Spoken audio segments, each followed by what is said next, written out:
नमस्कार, जनतंत्र टीवी देख रहे हैं आप। मैं हूं आपके साथ कोमल गंगा। शुरुआत करेंगे अपना छत्तीसगढ़ की। तो यूपी दौरे पर पहुंचे हैं सीएम बघेल। बता दें, उन्होंने लखनऊ में प्रेस कॉन्फ्रेंस की है और कांग्रेस राज्यों में चल रही योजनाओं के बारे में जानकारी दी। साथ ही महंगाई और किसानों की आय दोगुनी को लेकर बीजेपी पर हमला भी बोला है।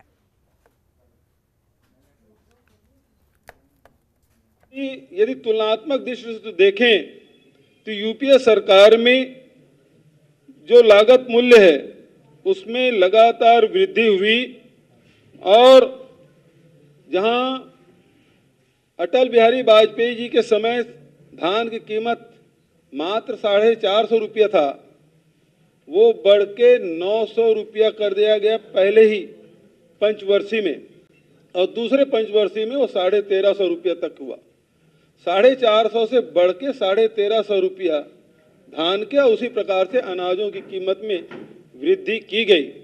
और जो ये दम भरते हैं कि आय दुगुना कर देंगे, लेकिन उसके सरकार में आप देखेंगे तो ये वृद्धि दाल में नमक के बराबर भी नहीं है। ये स्थिति ऊंट के मुंह में जीरा जिसे हम कह सकते हैं, ये स्थिति सरकार में रही। लेकिन दूसरे तरफ, एक तरफ समर्थन मूल्य में वृद्धि नहीं हुई, उसमें सारे आंकड़े दिए गए हैं। इसमें वर्षवार कब यूपीए सरकार में कितना बढ़ा और एनडीए की सरकार में कितना बढ़ा, ये वर्षवार आपको मिल जाएगा। दूसरी बात मैं कहना चाहता हूं, एक तरफ समर्थन मूल्य में वृद्धि नहीं हुई, दूसरी तरफ किसानों के जो खेती में लागत बढ़ गया है। अनुमान यह है कि प्रति हेक्टेयर 25,000 रुपया इसकी वृद्धि हुई। और तो और जिस जीएसटी का ये दम भरते हैं, वन नेशन वन टैक्स, वो कपड़े जूते से लेकर कृषि यंत्रों पर, आज तक के कृषि यंत्रों पर कभी टैक्स नहीं लगा था। ट्रैक्टर में भी 18% टैक्स लगाया गया, उसी प्रकार से कृषि यंत्रों पर टैक्स लगाया गया। रासायनिक जो दवाइयां हैं उस पर भी टैक्स लगाया गया। पहली बार इस देश में किसानों पर टैक्स लादा गया। और वहीं तक कि नहीं, बल्कि जो डीजल और पेट्रोल के भाव लगातार जो बढ़ रहे हैं, उसका प्रभाव निश्चित रूप से कृषि उत्पाद पे पड़ रहा है। और मुख्यमंत्री भूपेश बघेल ने सोनिया गांधी और राहुल प्रियंका से मुलाकात की। इस दौरान चुनावी दौरे से संबंधित जानकारी दी।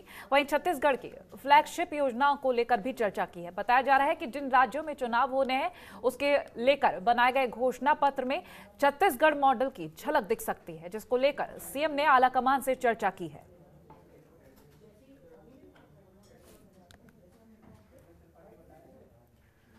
और वहीं सूरजपुर जिला पंचायत के उपचुनाव को लेकर राजनीतिक दलों ने तैयारियां शुरू कर दी है। बीजेपी सपा इन दिनों प्रचार प्रसार में पूरी तरह ताकत झोंक रही है, जिससे सीट पर कब्जा जमा सके। दरअसल इस क्षेत्र से जिला पंचायत सदस्य रहे विजय प्रताप सिंह के देहांत के बाद उपचुनाव होना है। चुनाव की तारीखों के ऐलान के बाद सियासी दल चुनावी मैदान में उतर चुके हैं और अपनी अपनी जीत के दावे भर रहे हैं।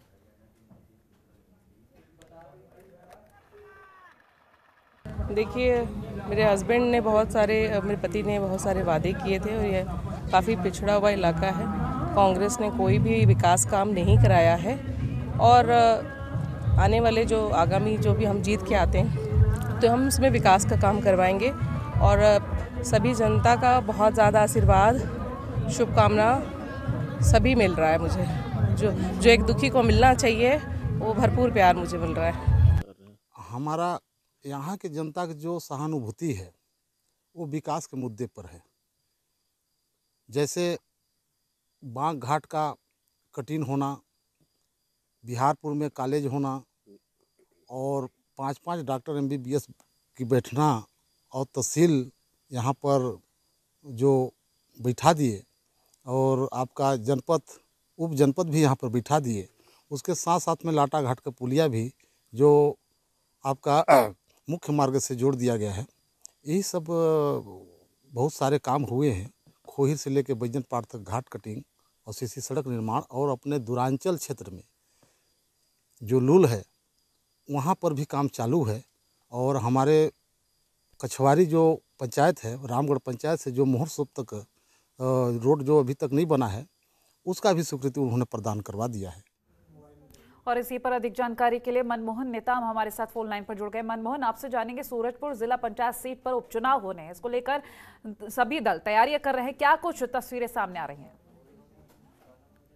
कोमल, छत्तीसगढ़ के सूरजपुर के समेत अन्य जिलों में भी उपचुनाव होने हैं और इसे लेकर अब जिला प्रशासन पूरी तरीके से तैयारी कर लिया है और कल यह चुनाव होने हैं और आज सभी जिला मुख्यालय और सूरजपुर में भी जो मतदान दल है उसे रवाना किया गया है और तमाम तरह की जो तैयारी है स्थानीय प्रशासन के द्वारा वह कर मतदान दल को तो रवाना किया गया है। लेकिन सबसे बड़ा बात तो यह है कि कोरोना काल में यह जो चुनाव संपन्न कराया जा रहा है, इसे लेकर भी मतदान दल को तमाम तरह की गाइडलाइन दी गई है और तमाम तरह की उन्हें एहतियात बरतने का निर्देश दिया गया है। तो जाहिर सी बात है कि कोरोना काल के संकट में जिस तरीके से चुनाव हो रहे हैं, यह कहीं न कहीं जिला प्रशासन के लिए भी सबसे बड़ी चुनौती है और जो टीम है, जो चुनाव टीम है वो जा रही है, वो भी कहीं न कहीं कोरोना गाइडलाइन का पालन कर चुनाव संपादित करेगी। कोमल, मनमोहन, आपसे सूरजपुर जिला पंचायत सीट के बारे में भी जानकारी लेंगे। कोमल, सूरजपुर जिला पंचायत के यह चुनाव कल जो संपन्न होगा उसे लेकर, चूंकि यह जो सूरजपुर जिला है यह राजनीति के क्षेत्र में काफी महत्वपूर्ण रहता है और लगातार इस जिले में कहीं न कहीं राजनीति का जो माहौल है वो गर्माती है। लेकिन इस बार जो जिला पंचायत का चुनाव हो रहा है, यह सत्ताधारी कांग्रेस और बीजेपी के दोनों के बीच में ही कांटे की टक्कर होगी। लेकिन सबसे अहम सवाल तो यह है कि जब जो मतदान होंगे और मतदान होने के बाद जो जनता जनार्दन किसे। चलिए, बहुत शुक्रिया तमाम जानकारी हम तक पहुंचाने के लिए मनमोहन। तो सूरजपुर जिला पंचायत सीट से भी उपचुनाव होगा और खास तौर पर अगर हम बात करें प्रत्याशी को लेकर, तो प्रत्याशी जो थे उनके निधन के बाद दूसरे प्रत्याशी उतारे गए हैं। और खबरों में आगे बढ़ेंगे तो बीजेपी ने आर्थिक स्थिति की मजबूती के लिए माइक्रो डोनेशन कार्यक्रम शुरू किया है। महाराणा प्रताप की पुण्यतिथि पर इसका शुभारंभ किया। इसके जरिए पार्टी कार्यकर्ता संगठन का आर्थिक सहयोग कर सकेंगे। जिला अध्यक्ष डॉक्टर राजीव सिंह ने बताया कि न्यूनतम 5 रुपए से लेकर 1000 तक की राशि कार्यकर्ताओं से ली जाएगी। तो कार्यकर्ता संगठन से ये सहयोग राशि ली जाएगी। 5 रुपए से 1000 रुपए तक की ये सहयोग राशि कोरिया से बीजेपी। और फिलहाल आपको कार्यकर्ता संगठन का आर्थिक सहयोग करने के लिए जो एक प्रदर्शन किया गया उस तस्वीर को आपसे साझा कर रहे हैं। डोनेशन कार्यक्रम के शुरुआत की तस्वीरें। तो आर्थिक सहयोग कर सकेंगे कार्यकर्ता संगठन। नेतृत्व के द्वारा एक जो कार्यक्रम भारतीय जनता पार्टी के सभी पदाधिकारी से सभी सदस्यों के लिए आया है, वो माइक्रो डोनेशन का कार्यक्रम, वह भी आज कोसाबाड़ी मंडल के अध्यक्ष श्री अजय विश्वकर्मा के नेतृत्व में यहाँ प्रारंभ होने जा रहा है। मैं उसके लिए भी कोसाबाड़ी मंडल के अध्यक्ष एवं उनके सभी पदाधिकारीगण, उनके सभी सदस्यों को शुभकामनाएं भेंट करता हूँ। किस तरह का डोनेशन होगा, कौन इसमें? एक केंद्रीय जो हमारे नेतृत्व है उनसे एक कार्यक्रम आया है जिसमें एक कार्यकर्ता जो भारतीय जनता पार्टी के प्रति समर्पित भाव से अपना कार्य करता रहता है, वह 5 रुपया से लेकर 1000 रुपया आखिरी है, उसमें जो चाहे अपने मन से स्वेच्छा से वो भारतीय जनता पार्टी को डोनेट कर सकता है, एक सहयोग राशि प्रदान कर सकता है।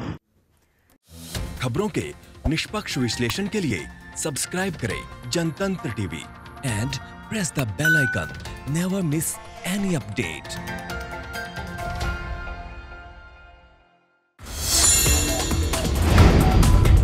Download the Janatantra TV app, available on Google Play and App Store. Download it now.